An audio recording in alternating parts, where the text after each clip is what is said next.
Film की शुरुआत जहरा नाम की एक लड़की के फ्यूनरल से होती है। जहरा मिस्टर कारजो की पोती थी। फ्यूनरल में उस्ताद जाकिर, उनकी वाइफ रीता और उनके 4 बच्चे आते हैं। वो कारजो को दिलासा देते हैं। पहली पोती जहरा की मौत को कारजो अल्लाह की मर्जी मानकर अपना लेते हैं। उस्ताद जाकिर के 4 बच्चे आपस में डिस्कस करते हैं कि जहरा जन्नत में जाएगी या जहन्नम में सजा पा रही है। तभी त्यास को दर्दनाक चीखें और मदद की पुकार सुनाई देती है। त्यास डरते हुए घर के अंदर की तरफ बढ़ता है। वहाँ एक रूम का दरवाजा खोलकर वो देखता है कि जहरा को जंजीरों से बांधकर सजा दी जा रही है। जैसे ही जहरा उसकी तरफ देखती है, त्यास घबराकर भागता है और चिल्लाता है कि जहरा को जहन्नम का अजाब दिया जा रहा है। त्यास की माँ उसे शांत करने की कोशिश करती है। इसके बाद स्क्रीन पर सूरा अन-निसा की 56 नंबर की आयत दिखाई देती है, जिसका मतलब है जहन्नम का अजाब उनके लिए है जिन्होंने अल्लाह की आयतों से इनकार किया। जल्द ही अल्लाह उन्हें आग में डालेगा। जब उनकी चमड़ी जल जाएगी तो अल्लाह उसे नई चमड़ी से बदल देगा ताकि वो बार बार अजाब का मजा चख सकें। बेशक अल्लाह सबसे ताकतवर और हिकमत वाला है। नेक्स्ट सीन में उस्ताद जाकिर प्रॉफेट मोहम्मद सल्लल्लाहु अलैहि वसल्लम के मेराज के सफर पर बयान करते हैं।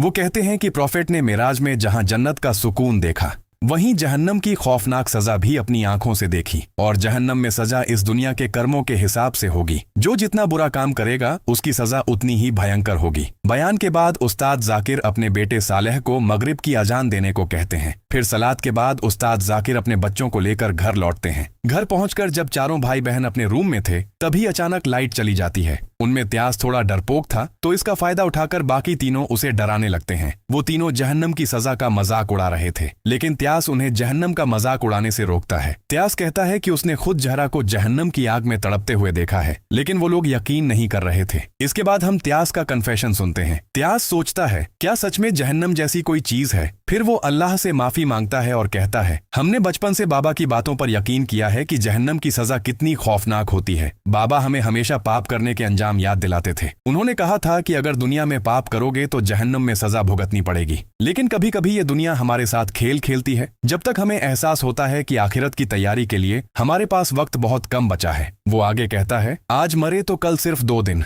लोग कहेंगे मुर्दा है। ये सोचकर आज मैं डर गया हूँ। लोगों के साथ मिलकर पाप जमा किए, अगर कभी माफी मांगने का वक्त ही न मिला तो। इसके बाद कहानी 10 साल आगे बढ़ जाती है। अजीजा वॉशरूम में गाना गा रही थी। तभी उस्ताद जाकिर अपनी बेटी अजीजा को आवाज देते हैं और बाथरूम में गाना गाने से मना करते हैं। फिर त्यास बाबा के डर से माँ के पास जाता है और अपनी मैथ्स की आंसर शीट दिखाता है। एग्जाम में उसे बहुत कम मार्क्स मिले थे। त्यास मैथ्स में खराब रिजल्ट की वजह से माँ के सामने शर्मिंदा महसूस करता है। त्यास कहता है कि बहुत कोशिश करने के बाद भी उसे मैथ्स समझ नहीं आ रहा, इसलिए वो डिसअपॉइंटेड है। माँ पूछती है, क्या उसने एग्जाम में चीटिंग की थी? त्यास बताता है कि जहन्नम के डर से और पाप लगने की वजह से उसने चीटिंग नहीं की। माँ उसे दिलासा देती हैं कि सबसे इम्पोर्टेंट बात यह है कि त्यास ईमानदार था। वो उसे और हार्ड वर्क करने को कहती हैं और पढ़ाई में मदद करने का प्रॉमिस करती हैं। तभी फजर वहाँ आता है। माँ पूछती हैं, उसका कोर्स तो शाम तक था। फजर कहता है कि बाकी काम वो कल करेगा। वो माँ से परमिशन मांगता है कि कल पढ़ाई के लिए फ्रेंड के घर रुकना चाहता है। माँ हैरान होकर पूछती हैं कि क्या वहाँ रुकना जरूरी है? फजर समझाता है कि एंट्रेंस एग्जाम में फिर से फेल होने से तो ये बेहतर है। वो सालेह के कॉलेज में एडमिशन लेना चाहता है। इतने में सालेह शहर से घर आ जाता है। सब खुशी खुशी उसका वेलकम करते हैं। फिर सब खाना खाने बैठते हैं। बाबा पूछते हैं कि वो तो थीसिस में बिजी होने वाला था, फिर अचानक घर कैसे आ गया? बीच में अजीजा सालेह से जकार्ता के इवेंट्स और सेलिब्रिटीज के बारे में पूछने लगती है। बाबा कहते हैं कि सालेह को फजर की पढ़ाई में मदद करनी चाहिए ताकि वो भी शहर के बड़े कॉलेज में जा सके। सालेह बताता है कि वो अब असिस्टेंट लेक्चरर है और फजर की आसानी से मदद कर देगा। वो मॉम डैड के लिए शहर से गिफ्ट्स लाया है, जिन्हें देखकर वो बहुत खुश होते हैं। सालेह त्यास को अगले साल की तैयारी के लिए एक मैथ्स बुक देता है। फिर अजीजा कहती है कि उसके सब फ्रेंड्स के पास रबर बैंड है, पर उसके पास नहीं, इसलिए उसे भी वो चाहिए। सालेह एक डॉल निकालता है तो अजीजा कहती है कि वो बड़ी हो गई है और डॉल से नहीं खेलती। त्यास मजाक में कहता है कि अगर वो बड़ी हो गई है तो डॉल उसे नहीं चाहिए। अजीजा नाराज होकर चली जाती है। सालेह चुपके से फजर को भी एक गिफ्ट देता है। इसी बीच बाबा को अजीजा की मैथ्स आंसर शीट मिल जाती है। शीट छुपाने की वजह से बाबा उसे पनिशमेंट देते हैं। तभी टेलीफोन बजता है। उस्ताद जाकिर कॉल उठाते हैं और पता चलता है कि अजीजा की फ्रेंड दीनी ने सुसाइड कर लिया है। ये सुनकर वो वहां जाने की तैयारी करने लगते हैं। उधर सालेह अजीजा को वो डॉल देने जाता है, लेकिन वो अभी भी मुंह फुलाए बैठी है। तभी सालेह एक म्यूजिक सीडी निकालता है और कहता है, लगता है अजीजा को इसकी जरूरत नहीं। ये देखकर अजीजा खुश हो जाती है। फिर वो एक गाना याद करने में सालेह की मदद मांगती है। सालेह पूछता है कि क्या वो सच में सिंगर बनना चाहती है और शो कब है। अजीजा बताती है कि शो आज रात 8 बजे है। अजीजा उदास होकर कहती है कि बाबा ने लोगों के सामने गाने से मना किया है। सालेह उससे पूछता है कि क्या वो आज रात परफॉर्म करना चाहती है या नहीं। तभी त्यास आकर दीनी के सुसाइड की खबर देता है। वो बताता है कि दीनी अजीजा की क्लासमेट थी जिसे स्कूल से निकाल दिया गया था, लेकिन आखिर उसने सुसाइड क्यों किया? ये सुनकर अजीजा गुस्सा हो जाती है। तब त्यास कहता है, मैं तुम्हें ब्लेम नहीं कर रहा, बस ये जानने की कोशिश कर रहा हूँ कि आखिर हुआ क्या था। त्यास बताता है कि उसने सुना है दीनी का अपने किसी क्लासमेट के साथ झगड़ा हुआ था। दीनी ने उस पर चोरी का इल्जाम लगाया था। त्यास डिटेल्स बताने ही वाला होता है कि अजीजा उसे बीच में रोककर वहां से चली जाती है। इसके बाद मम्मी पापा अजीजा को दीनी के फ्यूनरल में जाने को कहते हैं। तब सालेह कहता है कि शायद अजीजा को थोड़ा अकेला रहना चाहिए। सालेह बताता है कि वो घर पर रहेगा और सबका ख्याल रखेगा। माँ उन्हें टेबल पर रखा खाना खा लेने को कहती हैं। वो उन्हें केयरफुल रहने और एक दूसरे का ख्याल रखने को बोलती है। फिर मम्मी पापा वहां से निकल जाते हैं। मम्मी पापा के जाते ही सालेह सबको जल्दी रेडी होने को बोलता है। फजर हैरान होकर पूछता है, हम कहाँ जा रहे हैं? सालेह बताता है कि अजीजा सिंगिंग कंपटीशन के फाइनल में पहुंच गई है, इसलिए उसे पार्टिसिपेट करना चाहिए। त्यास अजीजा से पूछता है कि क्या वो अभी भी गाना चाहती है, जबकि उसकी दोस्त दीनी ने अभी सुसाइड किया है। अजीजा त्यास के इस सवाल से इरिटेट हो जाती है। त्यास बताता है कि परसों उसका एग्जाम है और वो फेल होने के डर से पढ़ना चाहता है, क्योंकि फेल हुआ तो बाबा सजा देंगे। फजर मजाक में पूछता है, क्या एग्जाम खराब होने पर जहन्नम जाना पड़ेगा? सालेह त्यास को बाबा की तरह ओवरथिंक न करने को कहता है और बोलता है कि कोई सजा मिली तो सब मिलकर फेस करेंगे। सालेह कहता है, अगर सब राजी नहीं हुए तो वो कहीं नहीं जाएंगे। अजीजा त्यास को जाने के लिए बहुत रिक्वेस्ट करती है। त्यास ईशा की नमाज को लेकर परेशान हो जाता है। सालेह उसे तसल्ली देता है कि डेस्टिनेशन पर पहुंचने के बाद वो वहां कोई मस्जिद ढूंढकर नमाज पढ़ लेंगे। फजर उनके साथ जाने को राजी हो जाता है, पर वो बताता है कि उसे कहीं और जाना है। सालेह सबको रेडी होने को कहता है। फिर सालेह फजर से पूछता है कि गिफ्ट कैसा लगा। सालेह उसे छुपा कर लाया था ताकि बाबा ना देख लें। फिर दोनों भाइयों में मस्ती शुरू होती है और सालेह के बैग से कुछ पेपर्स गिर जाते हैं। एक पेपर उठाकर फजर को पता चलता है कि सालेह असल में शहर जाकर गैम्बलिंग करता है। तभी अजीजा रेडी होकर आ जाती है और निकलने का फैसला करती है। त्यास डिनर के बारे में पूछता है तो सालेह कहता है उन्हें बहुत जल्दी है, लेट नहीं कर सकते, लेकिन त्यास माँ की बात मानकर घर पर ही खाना खा लेता है। दूसरी तरफ उस्ताद जाकिर और रीता दीनी के फ्यूनरल में पहुंच जाते हैं, जहां दीनी को दफन करने की तैयारी हो रही थी। दीनी की माँ अपनी बेटी की लाश के पास बैठकर रो रही थी। वहां एक औरत कहती है, बच्चा माँ बाप को खोए तो उसे ऑर्फन कहते हैं, लेकिन माँ बाप बच्चे को खो दें तो उन्हें बुलाने के लिए कोई स्पेसिफिक शब्द नहीं है। इधर भाई बहन अम्ब्रेला लेकर निकल पड़ते हैं। रास्ते में हाजी कारजो और उनका बेटा मिलते हैं। वो उन्हें उधर जाने से मना करते हैं क्योंकि मौसम और रास्ता डेंजरस है। वो बताते हैं कि ईशा की नमाज से पहले उन्हें पहुंचना है। यहाँ हाजी साहब खास तौर पर सालेह को ढूंढ रहे थे और बार बार उसका नाम लेकर बुला रहे थे। सालेह हाजी साहब को इग्नोर करके सबको लेकर तेजी से निकल जाता है। त्यास हैरान होता है कि कारजो स्पेसिफिकली सालेह को क्यों ढूंढ रहे हैं। इतने में बारिश शुरू हो जाती है। बारिश शुरू होने के बावजूद सालेह ब्रिज से जाने के बजाय नदी पार करके शॉर्टकट लेने का फैसला करता है। हालांकि नदी का पानी बढ़ रहा था। सालेह अजीजा को तसल्ली देता है कि आज की रात उसके लिए बहुत इंपॉर्टेंट है और वो उसे सेफ रखेगा। सालेह सबको हिम्मत देकर नदी पार करने के लिए आगे बढ़ने को कहता है। वो त्यास और फजर को भी साथ आने के लिए बुलाता है। नदी पार करते वक्त हालत बहुत डेंजरस हो जाती है। सालेह सबको संभल कर चलने को बोलता है। त्यास बुरी तरह डर जाता है और सालेह से कहता है कि उसका हाथ कस कर पकड़ ले। अचानक बारिश के पानी से नदी में बाढ़ आ जाती है और वो सबको बहा ले जाती है। इधर रीता देखती है कि दीनी की लाश उसकी तरफ देखकर माँ बोलकर चिल्ला रही है। उधर बाढ़ के पानी में अजीजा, सालेह और फज्र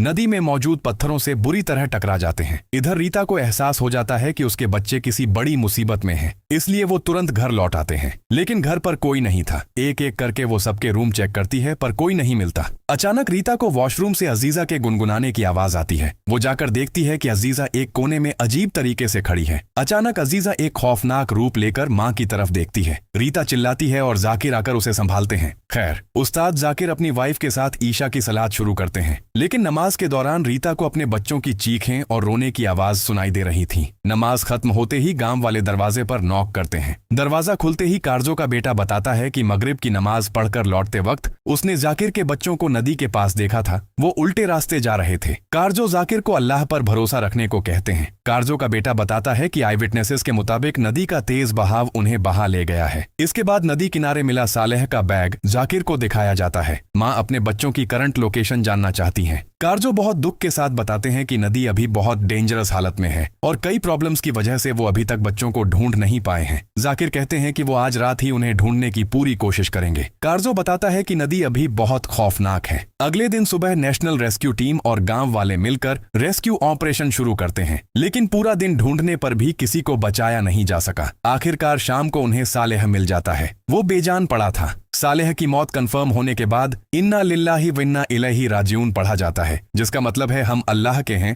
और उसी के पास लौट कर जाएंगे। तभी दूसरी दुनिया में सालेह को होश आ जाता है। वहाँ उसे लोगों की चीखें और रोने की आवाज सुनाई देती है। वो दर्द भरी आवाजें और मदद की पुकार सुनता है। वो देखता है कि यहाँ लोगों को जंजीरों से बांध कर रखा गया है सजा देने के लिए, और सालेह समझ जाता है कि वो अब जहन्नम का हिस्सा बन चुका है, जहाँ सजा देने वाले फरिश्ते जहन्नम वालों को अजाब दे रहे हैं, बहुत ही खौफनाक अजाब। तभी एक फरिश्ता आकर सालेह को पकड़ता है और गले में जंजीर पहना देता है। इसके बाद वो फरिश्ता एक आदमी को लेकर बड़े पत्थर पर लिटा देता है और उसके सर पर खौलता हुआ लावा डाल देता है। फिर वो फरिश्ता सालेह के दोनों हाथ जंजीर से बांध देता है और उसकी जीभ खींचकर काट दी जाती है। जीभ फिर से उगाती है और दोबारा काट दी जाती है। तभी एक फ्लैशबैक दिखाया जाता है जहां सालेह गेम में बिजी था और माँ उसे बार बार नमाज के लिए बोल रही थी। सालेह नमाज को इग्नोर करके इरिटेट हो रहा था और बाद में पढ़ूंगा बोलकर टाल रहा था, यानी उसकी ये सजा झूठ बोलने और वादा तोड़ने के लिए है। सीन प्रेजेंट में वापस आता है। रेस्क्यूअर्स को नदी किनारे एक और डेड बॉडी मिलती है जो फजर की थी।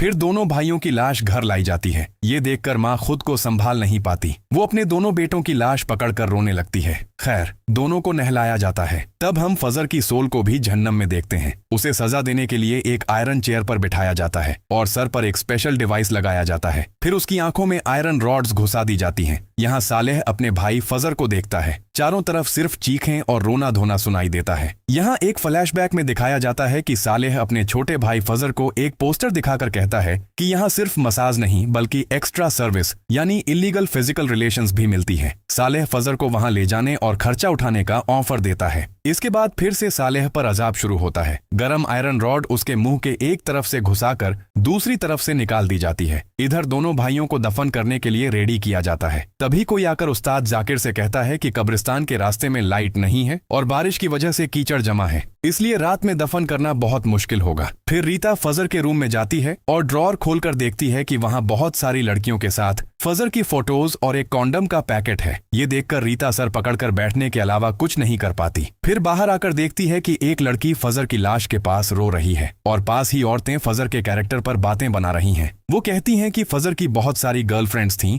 और वो डेटिंग का खर्चा निकालने के लिए ऑर्फनेज के डोनेशन बॉक्स से पैसे चुराता था। इसके बाद सीन फिर जहन्नम में चला जाता है जहां फजर को एक पहाड़ से नीचे फेंका जाता है जिससे उसके हाथ पैर टूट जाते हैं, लेकिन अगले ही पल वो फिर जुड़ जाते हैं। फिर सालेह को लावा में फेंक दिया जाता है। उन्हें पस और खून पिलाया जाता है और लोहे के गुरज से मारा जाता है। इधर बाबा अपने मरे हुए दो बेटों सालेह और फजर की लाश के पास बैठकर भारी मन से माफी मांग रहे हैं कि आज रात वो उन्हें दफन नहीं कर पा रहे क्योंकि मौसम खराब है और उनकी बाकी दो बेटियां अभी तक नहीं मिली हैं। इसी बीच खबर आती है कि एक को जिंदा ढूंढ लिया गया है और वो हॉस्पिटल में है। सीन अब हॉस्पिटल शिफ्ट होता है और हम देखते हैं कि जिंदा बची हुई लड़की त्यास थी, लेकिन त्यास कोमा में थी। माँ बाबा त्यास को देखने हॉस्पिटल आते हैं। तब हम त्यास को भी जहन्नम में देखते हैं। त्यास देखती है कि उसके बाबा ने जो जो कहा था सब सच है। जहन्नम में लोगों को खौफनाक अजाब दिया जा रहा है। इधर जाकिर रीता को त्यास के पास छोड़कर घर वापस आते हैं। घर आकर वो सुनते हैं कि जनाजे का इंतजार कर रहे गांव वाले मरे हुए लड़कों के बारे में उल्टा सीधा बोल रहे हैं। वो सालेह और फजर के जकार्ता जाने के प्लान और उनकी सीक्रेट लाइफ पर शक जता रहे हैं। वो कमेंट करते हैं कि जिस बच्चे को बाप सबसे ज्यादा नापसंद करते थे आखिरकार वही जिंदा वापस लौटी।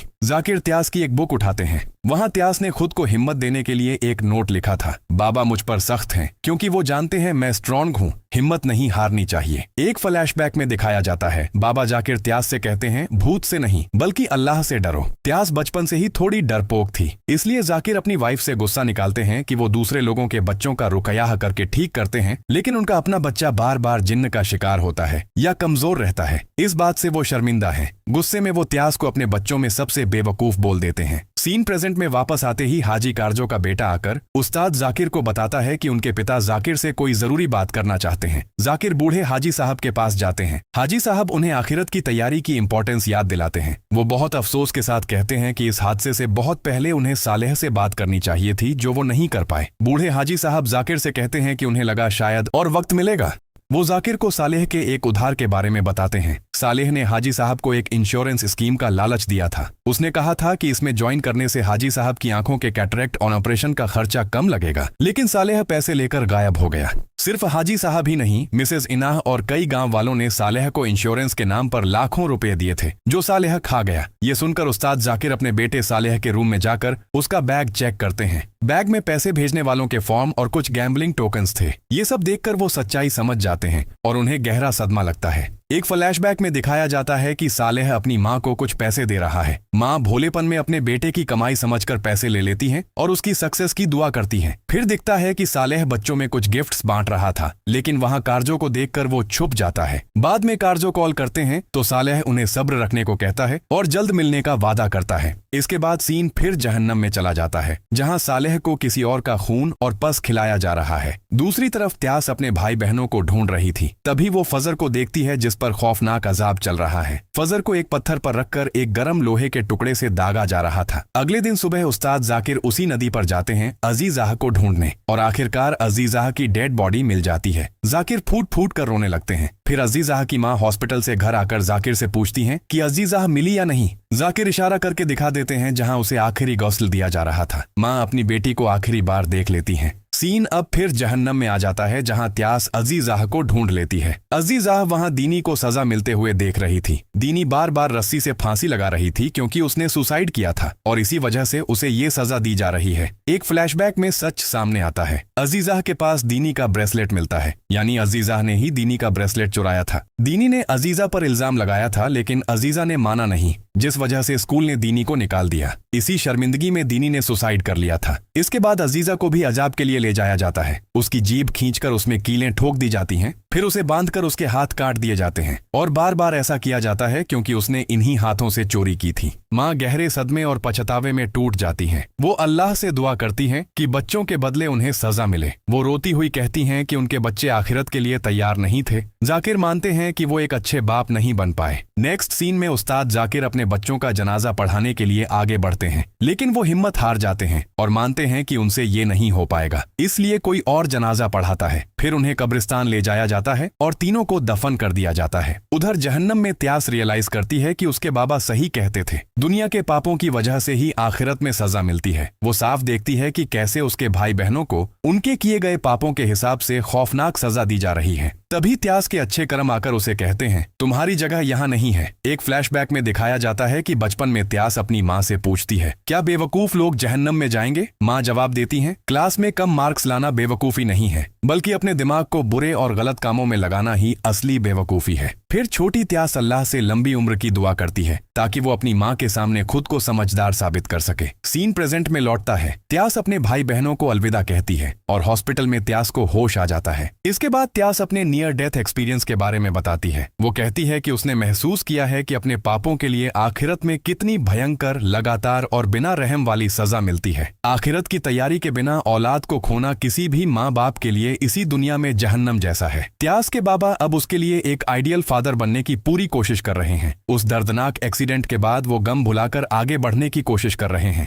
हालांकि बच्चों को खोने का दर्द हमेशा उनके दिल में रहेगा। कहा जाता है कि ये उनकी कहानी है जिन्हें तैयारी के लिए वक्त नहीं मिला। आखिर में स्क्रीन पर कुरान की सूरह अल असर आती है, जिसका मतलब है वक्त की कसम, बेशक इंसान नुकसान में है, सिवाय उनके जो ईमान लाए, अच्छे काम किए और एक दूसरे को सच और सब्र की नसीहत दी। और इसी के साथ मूवी खत्म हो जाती है।